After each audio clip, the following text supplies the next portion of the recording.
नमस्कार मित्रांनो, खूप खूप स्वागत आहे तुमचं जॉब गुरु या आपल्या यूट्यूब चॅनलवर. मित्रांनो, विविध पदांसाठी आरोग्य विभाग जिल्हा परिषद अंतर्गत जाहिरात प्रसिद्ध करण्यात आलेली आहे. या ठिकाणी पाहू शकता मुख्य कार्यकारी अधिकारी जिल्हा परिषद वर्धा, जिल्हा आरोग्य अधिकारी जिल्हा परिषद वर्धा, तर वर्धा झेडपीसाठी या ठिकाणी ही जाहिरात देण्यात आलेली आहे. तुमची जिल्हा परिषद खाली कमेंट बॉक्समध्ये कमेंट करून सांगा. त्या झेडपीची अशी जाहिरात आली असल्यास तुमच्यापर्यंत नक्की व्हिडिओ बनवून माहिती दिली जाईल. सध्या पाहू शकता जिल्हा परिषद वर्धा अंतर्गत ही जाहिरात जी आहे या ठिकाणी देण्यात आलेली आहे.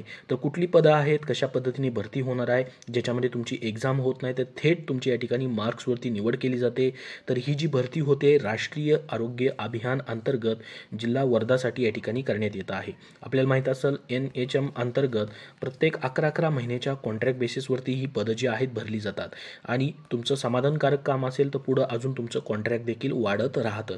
तर तुम्हाला या ठिकाणी राष्ट्रीय आरोग्य अभियानांतर्गत ही जी पदभरती होते यासाठी अर्ज करायचा असेल, कुठली पद आहेत संपूर्ण माहिती पाहिजे तर त्यासाठी हा व्हिडिओ शेवटपर्यंत पाहत राहा. या जाहिरातीची लिंक तुम्हाला मी डिस्क्रिप्शन बॉक्समध्ये देतोय, तिथून देखील तुम्ही पाहू शकता.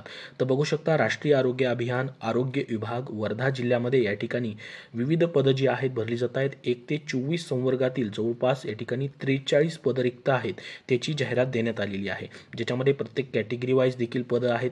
काय पात्रता लागणार आहे, कुठली पदं आहेत, संपूर्ण माहिती आपण डिटेलमध्ये बघूया. त्यानंतर निवड कशी होणार आहे, अर्ज कसा भरायचा आहे ती देखील माहिती तुम्हाला पाहायला भेटणार आहे. बघू शकता 27 नंबरचं पद आहे BCM. याच्यामध्ये पाहू शकता अशा प्रोग्राममध्ये हे पद भरलं जातं. एक जागा आहे. एनी ग्रॅज्युएट तुम्ही असाल, MSCIT झाले, टायपिंग तुमची या ठिकाणी मराठी आहे आणि इंग्लिश 40 आहे, तर तुम्हाला या ठिकाणी अप्लाय करता येणार आहे.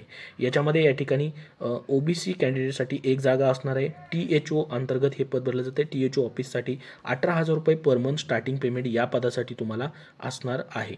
तर याच्यासाठी तुमचं वय किती लागणार आहे पाहू शकता. अंडर कॅटेगरी कॅन्डिडेट 43 वर्षापर्यंत आहे आणि म्हणजे 18 ते 43 अंडर कॅटेगरीसाठी आणि ओपन कॅन्डिडेटसाठी आपलं जे सामान्य वय आहे 18 ते 38 तशा पद्धतीने असणार आहे. तर कॅटेगरी वाईज जागा देण्यात आलेली आहे. त्या कॅटेगरीमधील उमेदवार या ठिकाणी अप्लाय करू शकतात. तर ही BCMची जी जागा आहे त्यासाठी या ठिकाणी एकच जागा आहे OBC कॅन्डिडेटसाठी. एनी ग्रॅज्युएशनवरती अप्लाय तुम्हाला या पदासाठी करता येणार आहे. त्याच्यानंतर पाहू शकता पुढची जी वॅकेन्सी आहे फार्मसिस्टसाठी ठेवण्यात आलेली आहे, ज्याच्यामध्ये 2 जागा आहेत. NUHM RBSKमध्ये या ठिकाणी ही वॅकेन्सी असणार आहे. D.Pharm झालं आहे किंवा B.Pharm झालेलं आहे तर तुम्हाला ॲप्लिकेशन जे आहेत करता येणार आहेत. OBCसाठी एक जागा आहे, STसाठी एक जागा आहे. 17,000 पर मंथ स्टार्टिंग पेमेंट या पदासाठी तुम्हाला असणार आहे फार्मसिस्टसाठी.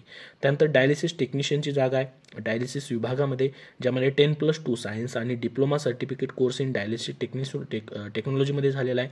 तर या ठिकाणी अप्लाय करता येईल. DH वर्धा म्हणजे डिस्ट्रिक्ट हॉस्पिटलसाठी या ठिकाणी ही वॅकेन्सी असणार आहे. 17,000 पर मंथ स्टार्टिंग पेमेंट या पदासाठी असणार आहे. OBCसाठी एकच जागा ठेवण्यात आलेली आहे. त्याच्यानंतर पुढची जी पोस्ट ठेवण्यात आलेली आहे 24 नंबरची ब्लॉक M&E याच्यासाठी पाहू शकता तुम्ही BSc इन स्टॅटिक्समध्ये झालेलं आहे किंवा मॅथमॅटिक्समध्ये झालेलं आहे तुमचं, तर तुम्हाला अप्लाय करता येईल आणि MSCIT असणं गरजेचं आहे. तर याच्यासाठी या ठिकाणी पाहू शकता EWसाठी एक जागा आहे. 18,000 स्टार्टिंग पर मंथ इतका पेमेंट या पदासाठी ठेवण्यात आलेला आहे. त्याच्यानंतर पुढची जी पोस्ट आहे पाहू शकता PMW पॅरामेडिकल वर्कर यासाठी 2 वॅकेन्सी ठेवण्यात आलेले आहेत, ज्याच्यामध्ये तुमचं 12वी झालं आहे आणि PMW सर्टिफिकेट पॅरामेडिकल वर्करचं तुमचं सर्टिफिकेट आहे, तुमच्याकडं कोर्स केलेला आहे तुम्ही तर तुम्हाला अप्लाय करता येईल. यासाठी OBC आणि ओपन कॅन्डिडेटसाठी या ठिकाणी 2 जागा आहेत. 17,000 स्टार्टिंग पर मंथ पेमेंट या पदासाठी असणार आहे. त्याच्यानंतर पाहू शकता रिहॅबिशन वर्कर यासाठी एक जागा आहे. या पदासाठी पाहू शकता तुमचं 1 इयरचा सर्टिफिकेट डिप्लोमा इन मल्टी रिहॅबिशन वर्करमध्ये झालेला आहे किंवा कम्युनिटी बेस्ड रिहॅबिशन वर्करचं तुमचं या ठिकाणी डिप्लोमा वगैरे केलेलं आहे तुम्ही, तर तुम्हाला या ठिकाणी अप्लाय करता येणार आहे. यासाठी तुमचं जे पेमेंट असणार आहे 20,000 स्टार्टिंग पेमेंट या पदासाठी असणार आहे. SC कॅटेगरीसाठी एक जागा ठेवण्यात आलेली आहे. त्यानंतर बघा ऑप्टोमेट्रिस्टसाठी जागा आहे, त्यासाठी देखील बॅचलर इन ऑप्टोमेट्रीमध्ये झालेलं असणं गरजेचं आहे आणि 1 इयर रिलेव्हंट एक्सपिरियन्स देखील त्या फील्डमधला त्यांनी मागितलेला आहे. 20,000 स्टार्टिंग पेमेंट या पदासाठी असेल. काउन्सलरची वॅकेन्सी आहे. Master in social worker MSW झालेला आहे, काउन्सलरसाठी तुम्ही अप्लाय करू शकतात. 20,000 पर मंथ पेमेंट या पदासाठी असेल. MSWसाठी या ठिकाणी ही पोस्ट आहे. त्यानंतर बघा ॲडोलॉजिस्टची पोस्ट आहे. 4 इयरचं बॅचलर इन एडिओलॉजी तुमचं केलं आहे स्पीच अँड लँग्वेज पॅथॉलॉजीमधून, तर अप्लाय करता येईल. 25,000 स्टार्टिंग पेमेंट या पदासाठी आहे.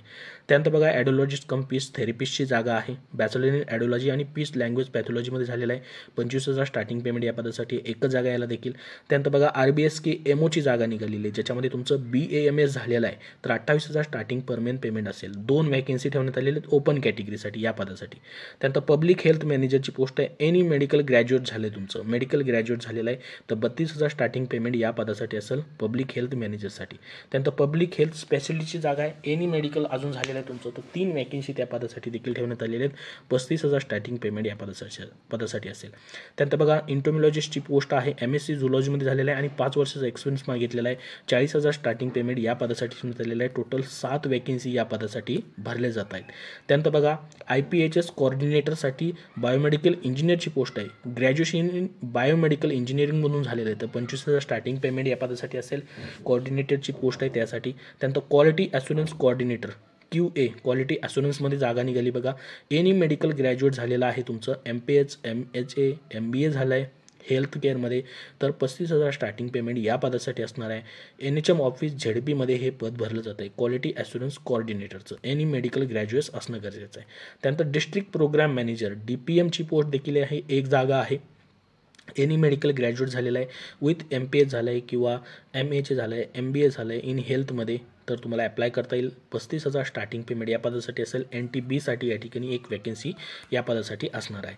त्यानंतर बघा medical officer part time MBBS साठी 30,000 पर मंथ पेमेंट असेल, त्यासाठी 2 वॅकेन्सी आहेत. मेडिकल ऑफिसर MBBS साठी अजून 5 वॅकेन्सी आहेत. 60,000 पर मंथ इतका पेमेंट या पदासाठी असेल.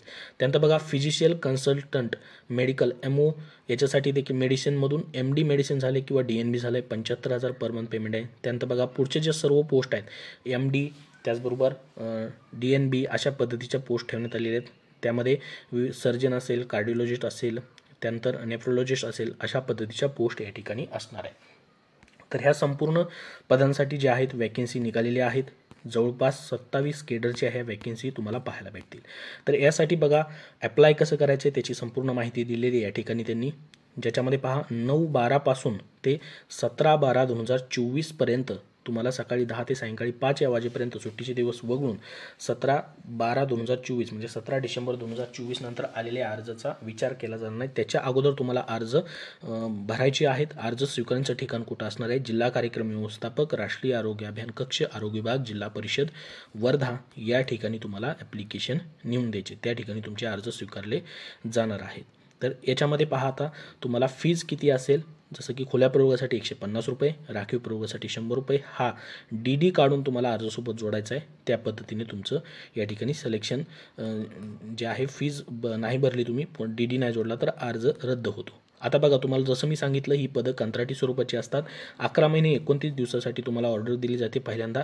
त्यानंतर तुमची पुढील पुनर्नियुक्ती जी आहे 11 महिने 29 दिवस या कालावधीकरता आपल्या कामगिरीच्या मूल्यांकनावर आधारित असेल. बघा तुमचं काम समाधानकारक असेल तर तुमचं कॉन्ट्रॅक्ट जे आहे पुढं 11 महिने 29 दिवस 11 महिने 29 दिवस अशा पद्धतीने जे आहे वाढत राहतं. त्या पद्धतीने या ठिकाणी तुम्ही ही संपूर्ण जाहिरातीमध्ये ज्या टर्म्स अँड कंडिशन आहेत त्या वाचून नंतरच तुम्हाला ॲप्लिकेशन करायचे आहे. त्यानंतर बघा आता तुम्हाला सिलेक्शन कसं आहे, जसं मी तुम्हाला सांगितलं याच्यामधली जी काही पदं आहेत, काही पदांसाठी इंटरव्ह्यू असतो, तर बाकीची जी काही पदं आहेत त्यांच्यासाठी बघा तुमच्या शेवटच्या वर्षाच्या मार्क्सवरती सिलेक्शन होतं. जसं की तुमची जी शैक्षणिक पात्रता मागितली त्याचे 50% गुण धरले जातात. तुम्हाला काय या ठिकाणी उच्च शैक्षणिक अर्हता आहे त्याचे वेगळे गुण धरले जातात. पदाशी निगडीत तुम्हाला अनुभव आहे त्याचे गुण धरले जातात. अशी म्हणून 100 गुणांची या ठिकाणी तुमची मेरिट लावून तुमचं सिलेक्शन जे आहे ते या ठिकाणी केलं जातं. तर निवड प्रक्रिया एकूण 100 गुणांची राहते. एकूण पदांच्या 50 प्रतीक्षा यादी देखील ठेवण्यात येतात. अशा पद्धतीची माहिती या ठिकाणी दिलेली आहे. तर निवड प्रक्रिया जी आहे अशा पद्धतीने तुमची असणार आहे. गुणांकन पद्धतीने असेल. थेट मुलाखतीमधील पदांव्यतिरिक्त इतर सर्व जी पदं आहेत, काही पदं जी आहेत जसं की MOची पदं असतील वगैरे सर्व वरच्या लेवलची जी पदं आहेत ती मुलाखतीने भरली जातात. बाकीची पदं जी आहेत थेट गुणांकन पद्धतीने या ठिकाणी भरली जात असतात. तर तुम्ही ज्यावेळेस फॉर्म भराल त्यावेळेस तुमची मार्कशीट अस्पष्ट असणं गरजेचं आहे. अस्पष्ट आढळल्यास या ठिकाणी अर्ज बाद होणार आहे. त्यामुळे संपूर्ण डॉक्युमेंट जे आहेत व्यवस्थित तुम्हाला काय आहेत जोडून द्यायची आहेत. तर त्याचा फॉर्मचा नमुना देखील पाहू शकता, अशा पद्धतीने दिलेला आहे. या ठिकाणी पहा, हा फॉर्म जो आहे आणि याची जाहिरात जी आहे याची लिंक तुम्हाला डिस्क्रिप्शन बॉक्समध्ये आहे किंवा झेडपी वर्धा यांच्या वेबसाईटवरती देखील तुम्हाला ही संपूर्ण माहिती जी आहे पाहायला भेटेल. तर याबद्दल अजून तुमचे काय प्रश्न असतील तर कमेंट बॉक्समध्ये विचारा.